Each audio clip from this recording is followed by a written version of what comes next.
Susan Martinez, welcome back to the show. Well, thanks for having me, Russell. Susan Martinez, Ph.D., is a prolific writer with a doctorate in anthropology from Columbia University.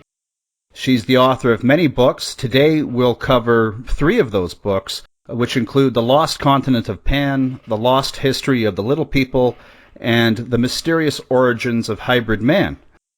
Before we delve into it, why did you feel compulsed to write these books?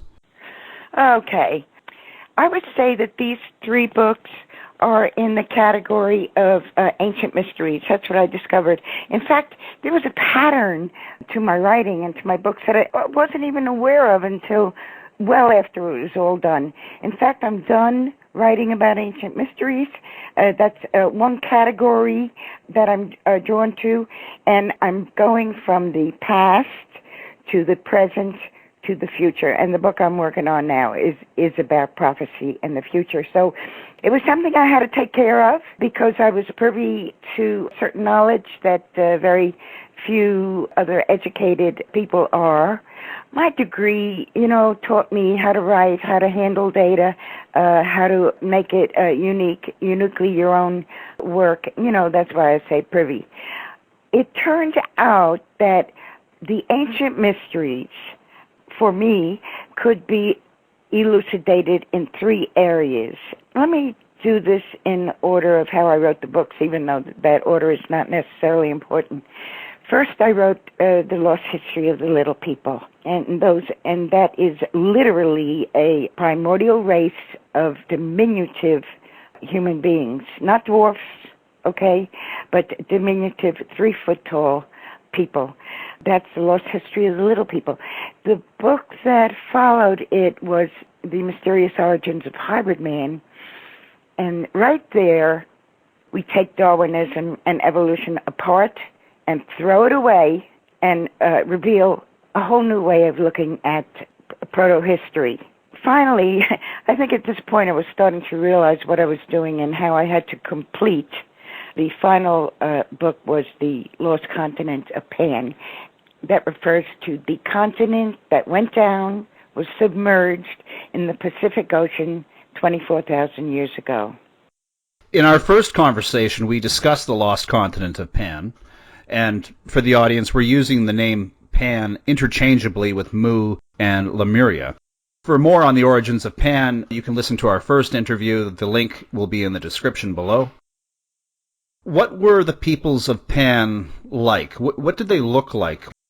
Russell, they were as varied as they are today. If you make a racial study of the Pacific Islands, you will find in the eastern part, in the Polynesian area, the most Europoid type, physiologically speaking. And then as you move west, you get into some of the darkest, blackest-skinned tribes on Earth in the Melanesian area, which is in the far west as far as you can get without hitting Japan. The Great Flood, the destruction of Pan, you said was 24,000 years ago. Yes. Let me introduce it by saying very few people know about the submersion of Pan 24,000 years ago in the Pacific Ocean. But a whole lot of people know about Noah and the flood. In fact, the point I'm trying to make is that the Noah story is entirely based on what happened in the Pacific Ocean 24,000 years ago. And so it is really a myth, the Noah flood. And along with that, it is a myth that civilization, modern civilization, began with the agricultural revolution 10,000 years ago in the Fertile Crescent of Sumeria, which is where they placed Noah in the flood. All of that is stuff that I tear down in all of my books, actually, and try to present the facts that support the much earlier ruin of the people and the continent of Pan in the Pacific Ocean. What I'm trying to understand is why the multiple races on Pan? Because that's how it's always been upon this planet. And that's what the mysterious origins of hybrid man go into. The first human-type beings to appear on our planet approximately 80,000 years ago. We got the time also all different than the standard science is teaching. Time is totally different timetable. Okay, so I'm saying 80,000 years ago, the first human-like beings were actually kind of subhuman. They did not speak. They lived in trees. They had that animal-like quality, but they were human.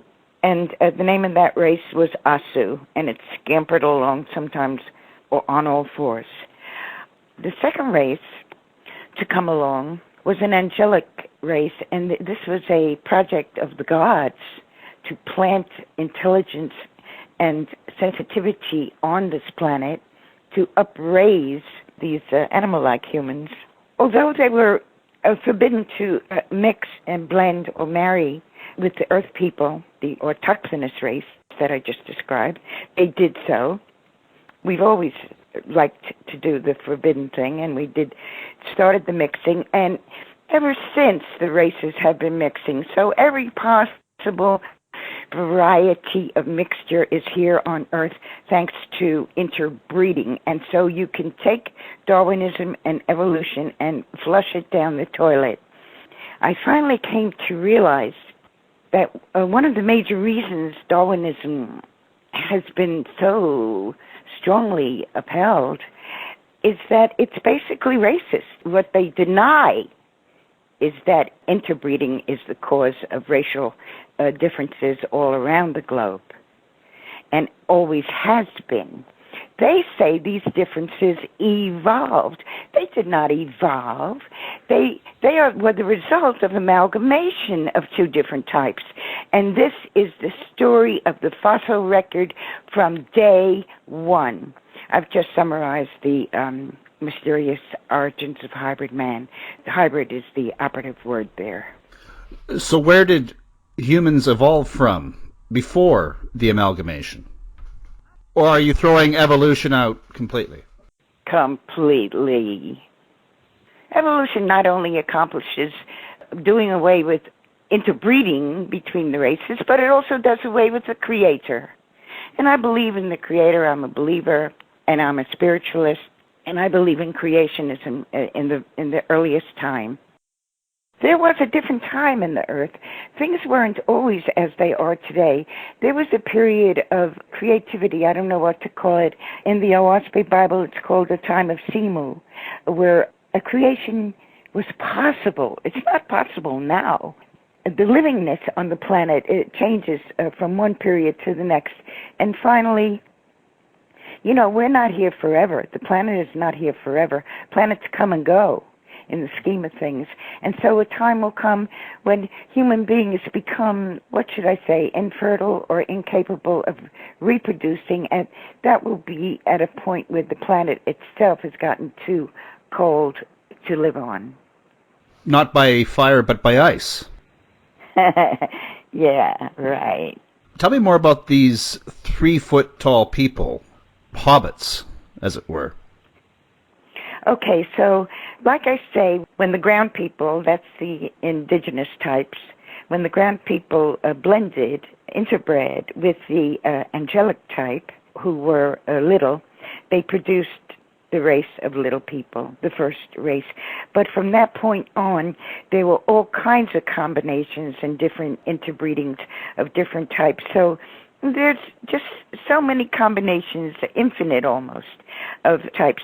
The hobbit, and that's why you will find in the morphology studies that they have done, like the hobbit on Flores near Bali in the Indonesian islands, that's why you will find a race with extremely primitive characteristics mixed right in with modern characteristics.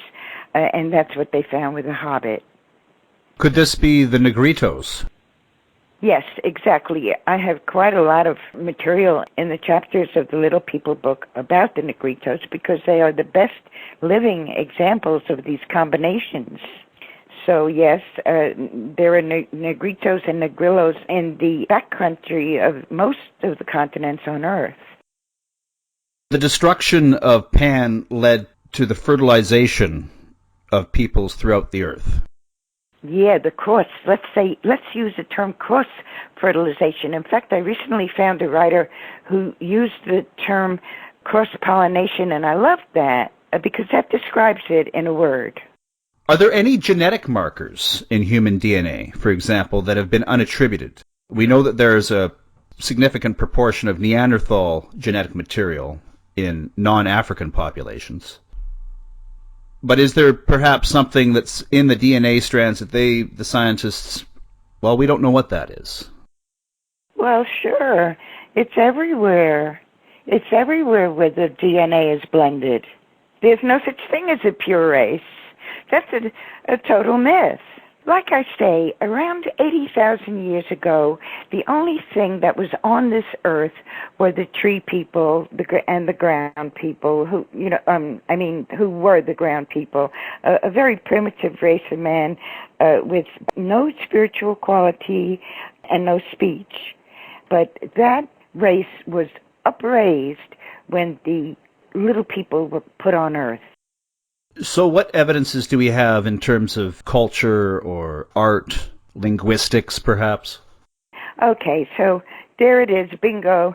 There's the question that I was dreading, and and that's fine. That's fine because I was dreading it. I came up with an idea how to reply. That's what my books are all about. My ancient mystery books are jam-packed with evidence from mythology, from morphology, from architecture, which, is the infrastructure, the kind of stuff we get out of archaeology. It's all over the place, and I gathered it together for the first time for the little people, because there were no books on the little people. Let me tell you, they're coming out with books left and right for the giants of the earth. Yeah, but nothing on the little people. People just feel entertained by the giant idea. At one point, the interbreeding of the races did produce a tall species or a subspecies, and those were the giants, and they did indeed inhabit the earth. Okay, so where am I? I'm on a chain, and I'm trying to say that that's what my books are about. I lay out the theoretical framework, what I'm trying to prove here, what I'm trying to accomplish, and chapter after chapter is just bringing together all the data from every part of the world and from every time in history that indicates a kind of lost history of the little people. And like I say, the dominant forces in modern society, which are Christianity and science, have been against it, because Christianity, on the one hand, has nothing in their Bible about little people being the sacred people, and they were the sacred people of earth. Whereas science, which in this case is Darwinism, has no explanation for little people, and in fact, if they had an explanation of little people, it would overturn all the rest of their theory. So the main thought controllers of our society have been motivated to overlook the story of the little people, and you will find that in the archaeological records and in the anthropological writing, there's no mention of stature in many cases. So you can see how they try to sidestep this, and only one or two really sharp anthropologists have noticed this, that stature needs to be mentioned, because they have no explanation of it, and it is the hybridization of the races that accounts for the fossil record, for the differences in the fossil record. When certain of the mixtures mixed together, they produced a very tall race. Some of this is understood according to a principle known as hybrid vigor. When different races mate, the offspring tend to be stronger and bigger and better. It's called hybrid vigor, and it's something that geneticists are familiar with. And this occurred in the human race and produced at one point very tall people. 10 feet tall people can be accounted for scientifically. There are writings of little people. We look at the fairy kingdom of Europe, the pygmies of Madagascar, there are mentions of little people. Oh, of course. That's all that I did was collect all those stories and all those ethnographies about the little people. They were also the intelligent element. At a certain point in time, their descendants were larger people, and they were the pyramid builders. The little people were not the pyramid builders, but they had the science to do the building. There's quite a good tracing there, tracing back the mathematics and all the calculations for architecture to the little people and the Masonic tradition to the little people. But when you're talking about architecture, the little people were not the pyramid builders or the great monument builders. Their descendants were. The little people themselves were the mound builders. It's kind of odd, but the only part of the world, after they dispersed from Pan, they ended up in the 5 continents of the world, but the only part of the world where the little people's mounds are well known to modern man is America, the mound builders of America. But when I started tracing them, I found them in Mesopotamia, I found them in in Southeast Asia, the mounds. Not pyramids, but mounds. And the reason they built mounds was because they lived upon them. And the reason they lived upon mounds was because they were peaceful. They were always peaceful people. They did not go to war, and they needed a form of natural protection against the warring tribes, as well as against the gigantic animals of the Mesolithic. So that's why they built mounds and lived on them. And where are these mounds? The mound building in America was in the Ohio, Kentucky area. It was kind of toward the center of the country and spread north and south. And there's mound building evidence in Mexico. There's some in South America. But like I say, there were also mound builders in the Old World because the survivors of the flood, of the submergence of Pan, did land on every continent. That's your Shem, Ham, and Japheth. That much was retained in the Christian Bible. Shem was India, Ham was Africa, Japheth was China, and then you have to add 2 more countries where survivors landed, which would be Japan and America. Japan has the actual name of Pan included in it. There were 5 fleets, and the fleet that landed in America was named Gautama. That same name was used to name the Western Hemisphere, Gautama we call it. They landed in Central America, and the country was named Guatemala. So it's Gautama with a la added at the end, Guatemala. And they dispersed north and south through the center of South America and through the center of America. So that's why we find them building mounds in the center of the country. Were these people madly fleeing from Pan in any and all directions, or did they understand cartography and knew where they were going? This is where we're going to say that the little people, having originated from an angelic race, they had angelic DNA. They were in communion with the unseen entities, with the higher power. Almost everything they knew was taught to them through unseen mentors in the spirit world. And that's how they earned their reputation of the sacred little people wherever they lived. They were known as the sacred little people. You asked me, did they have cartography? Now, what it was is, and I think what I'm about to say, that this part of their story is also in the Noah story, that they were given prior warning of the flood in a spiritual manner through a communion. And so they were told to build ships. They were told how to build the ships, and they built 34 ships, and that became divided into 5 fleets. There was a strong spiritual element there in guiding them on their way, but to what extent they had the knowledge of the seas, I can't really say. Reason I asked is because if they understood those things pre-flood, they could have made the communications with other cultures well before then. Oh, yeah, I was just reading something from the American Indian folklore about the little people.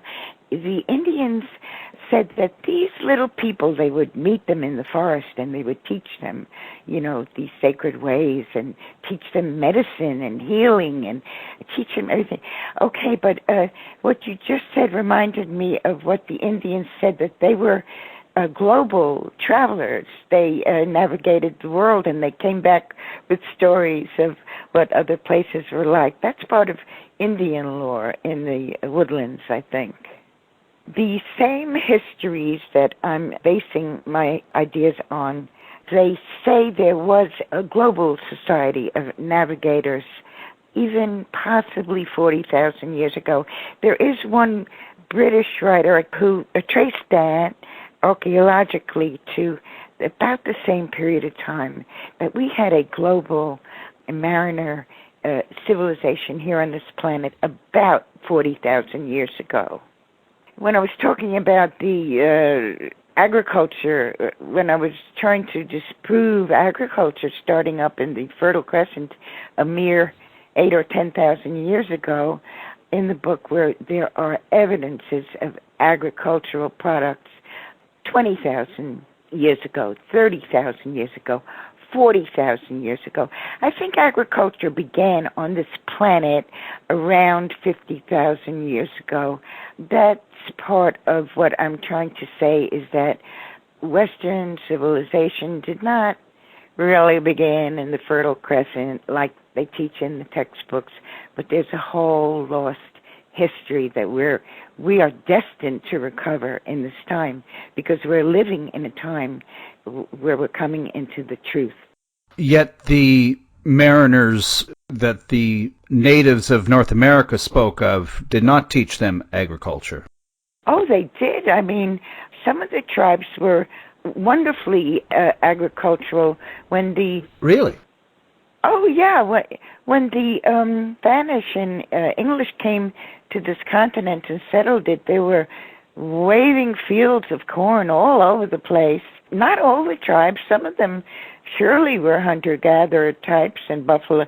We tend to focus our idea of Indian on the buffalo hunters out west, but, the Hopi in the Southwest were always agriculturalists.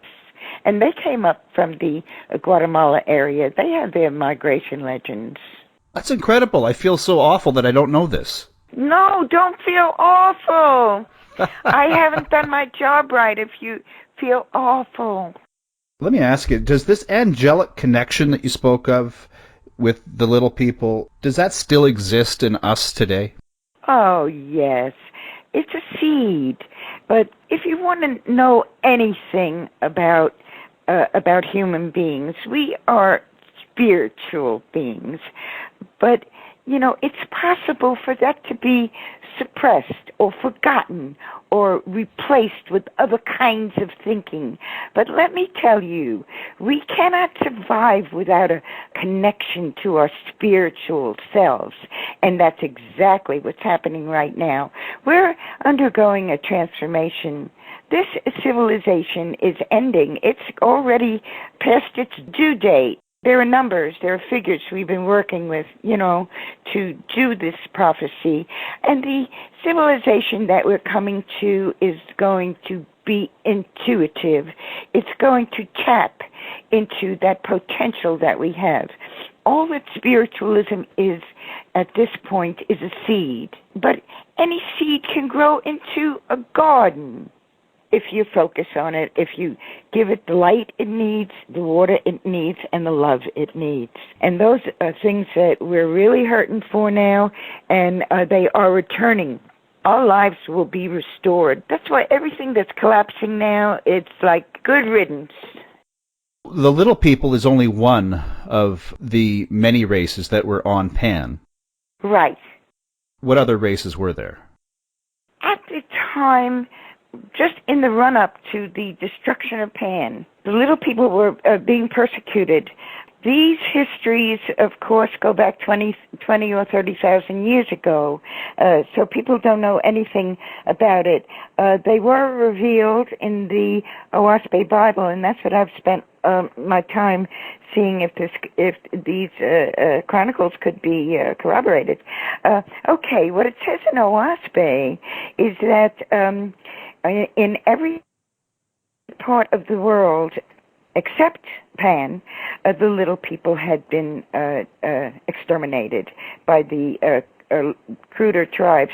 This was a mixture of races, of warrior types, very powerful, some of them very appealing humans, large humans, and they were given to warring. You know, they were hunters and meat eaters. You know, the little people were always vegetarians. It kept them peaceful-minded. Okay, let me try to not get sidetracked here. In every part of the world, they had been genocided, and the only place that they remained was in the Pacific Islands on Pan, but they were hiding out because they were still chasing them down and persecuting them. This is after many millennia of being worshipped as the sacred little people. See, everything changes. There was this worldwide persecution of them. So they were hiding out in the mountains, and their spirits, their spiritual teachers told them that the land would be destroyed. And by the way, it was not a natural catastrophe; it was destroyed by the gods. In order to maintain a line of intelligence and decency on the planet, because all the rest of the tribes were truly warriors, and I don't know what else to call them. Okay, as the story goes, they were warned of a coming flood and to build the ships and all those details, and so they got away just in time, and the rest of the continent was sundered, leaving only the islands that we see there today. The races other than the little people were malevolent? Yes. Oh, yes. And, you know, hang on there, Russell, because I want to say something. Because, you know, yes, it's okay to use the word malevolent for what they did. Like nowadays, when you talk to some people about Muslims, okay, and, you know, they refer to the terrorists, I always find myself saying, yeah, but they're just a tiny minority, and most of the Islamic people do not like what they're doing and don't agree with it. But what the terrorists are doing is so extreme and so malevolent that it has cast this gloom over the whole religion. So to that extent, I agree with the word. You know what I'm saying? Yes. In today's world, there's genocide happening here, there, and everywhere. There's genocide going on in Yemen. There's genocide going on in the Mayan jungle. There's genocide going on hither and yon. And so it's still upon the earth. This malevolent spirit is still upon the earth. And this is really what's going to be swept away in the coming changes. What evidences do we have that the little people were persecuted? Is that specifically in the Oahspe Bible? Yes, it is, but you know, like I say, there was genocide in every part of the world except for Pan, and that's why the gods decided to take them, you know, save them away from Pan and have them re-inhabit the earth. The answer to this question, the way I could answer it, is to turn to folklore and mythology, and that's where you find a lot of stories of the persecution of the little people. A lot of those examples come from European folklore, and I've got them in the book, but I can't toss it off the top of my head. Do you want to talk briefly about the Oahspe Bible? Sure. I don't know what it is. I didn't even know how to pronounce it until you said it. No, you said it perfect. What is it? The Oahspe Bible was published in 1882. 12 years before that, in 1870, the angels looked about upon the earth for a man who would be qualified to act as amanuensis, which just means, the one who transcribes something coming from spirit, or from any source, actually.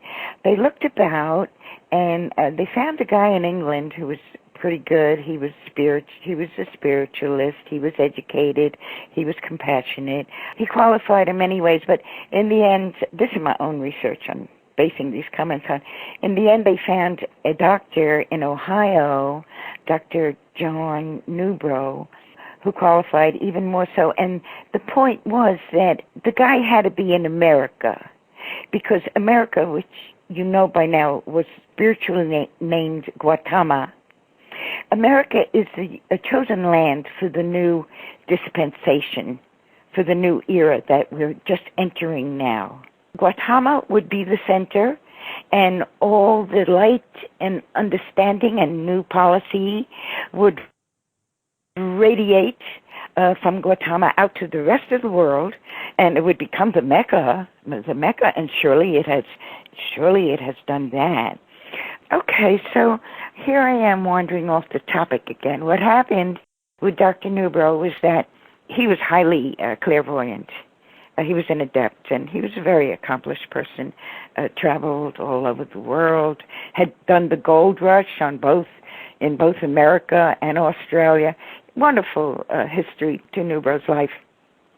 Anyway, he was sleeping one night in the year 1870, and the angels woke him up, and the room became filled with light, vague sense of figures, and he thought he recognized one or two of them, and he was addressed through some kind of clairaudience, being able to hear what the angels were saying. And he was told he was asked if he was willing to perform a mission for the Almighty. And he said, well, hang on, I don't know what you're talking about. And they said, well, we need you to, at this point he had gone from a medical doctor to dentistry. And they said, well, we need you to do some free dentistry and to distribute a goodwill in the community and to give up meat and to, really purify his diet and his self. And so he underwent that process for 10 years. 10 years later, they woke him up in his sleep again. And, at this point, the Remington typewriter had been put out. They were developing models all through the 1870s with Mr. Scholes and so forth. Remington had to do something besides rifles now that the Civil War was over. So they invented the typewriter and marketed it. The angels came back to Newbrough and said, obtain a typewriter, obtain large amounts of paper, and we will come back. We will come back to you. And so the amanuensis began. They controlled his fingers. Automatic writing is well known. It's nothing I have to document for you. It's well known in the paranormal literature. This was the first case of automatic typewriting onto the Remington, and so he loaded the paper in, and they controlled his fingers. He had been practicing since 1877 on the typewriter, and he was a little klutzy. He typed about 15 words a minute with mistakes. When the angels took hold of his hands, he typed at the rate of 90 words a minute with no mistakes. And it took all year. They woke him up every day in the pre-dawn hour, spent an hour at the typewriter automatically, and when he was done, by the way, he was told not to read any, just pile it up. Type it, pile it up, and don't read it. Okay, he followed his instructions. At the end of the year, took them to the printer and had it published.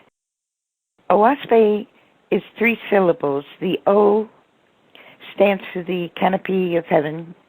The Ah is the Algonquin word for earth. And Spe is the universal word for the spirit world, the emancipated heavens, nirvana. And so those 3 syllables were combined to give it the name in order to indicate the 3 dwelling places of man: earth, sky, and spirit. That was the first edition in 1882. The second was 1891. We're in the 18th printing of it now. So that gives you an idea of how it came about.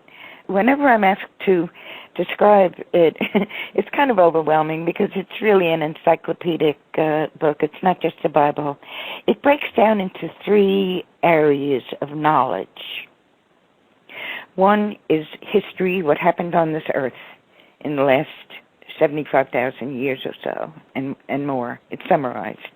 2 is the those histories include the rites and rituals and ceremonies of the ancients.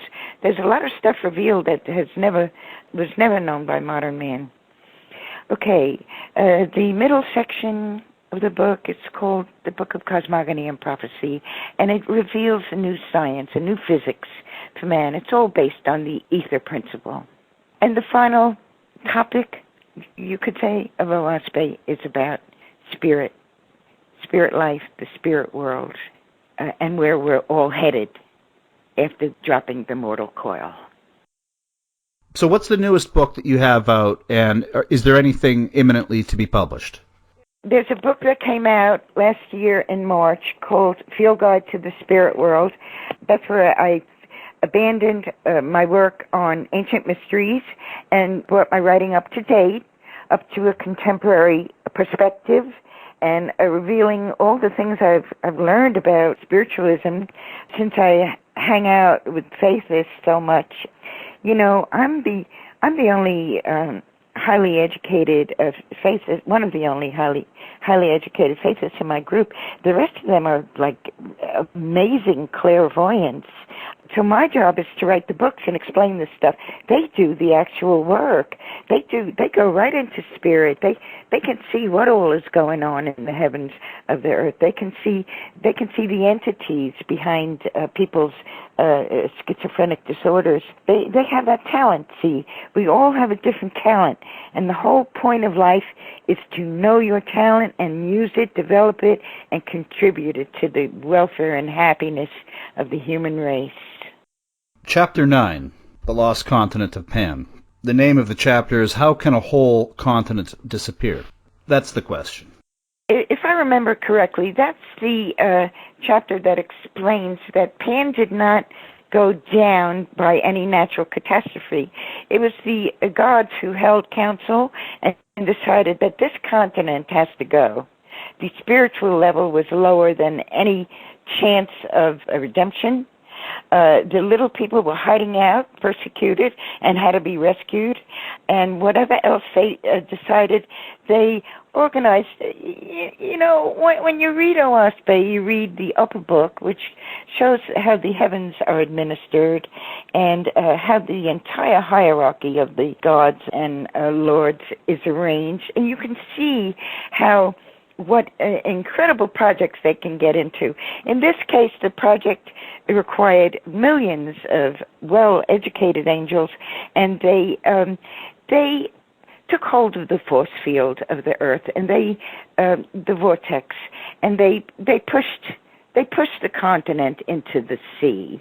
That sounds so, outrageous. So that chapter is devoted to all the evidence that this was not by any means a natural earthquake, not by any means. And all the indicators geologically around the Pacific Rim, all of it is indications of something very extreme having happened there. We also have the common sense business of the Pacific Ocean being so large. Well, it don't make no sense. Something happened there. And that's what that chapter is devoted to, all the geological evidence. Should the audience read your books in order, or can they go out and pick up the new one, the Field Guide to the Spirit World? Okay, Field Guide to the Spirit World, that's for anyone who's wondering about the truth of paranormal phenomena and this entirely repressed spiritual side of ourselves and the whole history of it and all kinds of case studies. It's wonderful. that's for those people who want to know about that. But as far as the trilogy of books that for ancient history, the one that I love the most is Hybrid Man, so that people stop thinking about Darwin and the stupid theory of evolution, because we have never evolved. We only evolve spiritually. We don't evolve physically. We are what we are physically, and if we blend, we produce something new. I'm really that book. I wanted that book to destroy Darwinism, but you know what? It's only one of several books that have done the same thing. Pointed out all the flaws of Darwinism, and they haven't gotten anywhere. We've got to that'll go down the drain when people start to really crave the truth, crave it like we crave air or water, and we're getting to that point. We're getting there. Do you have a website, Susan? I don't. Is there anywhere that the audience can ask you questions, or do you have a social media? No, I just like what's happening out there with those methods of communication. But I do like to hear from readers, and my most recent books have my email address on the inside page, the copyright page. I really do appreciate your time, then. I would have anyway. Listen, you've been great. It's so you have no idea what it's like working with hosts who don't read and who don't have a clue, and just want to knock off one more interview. It's such. There's such a difference working with someone like you, or working with one of these media freaks. Thank you very much, Susan. Well, pick up all her books. The Lost History of the Little People, The Lost Continent of Pan, The Mysterious Origins of Hybrid Man. That's the trilogy. Read them in any order. Susan particularly recommends The Mysterious Origins of Hybrid Man. Let me spell Oahspe also for people who would like to read about it. It's the new Bible, and it's prophesied to work for us for at least the next 3,000 years. It's spelled Oahspe. Oahspe. Oahspe. Susan, thank you once again for coming back. Thank you very much for being a guest on the program. Thank you, my dear.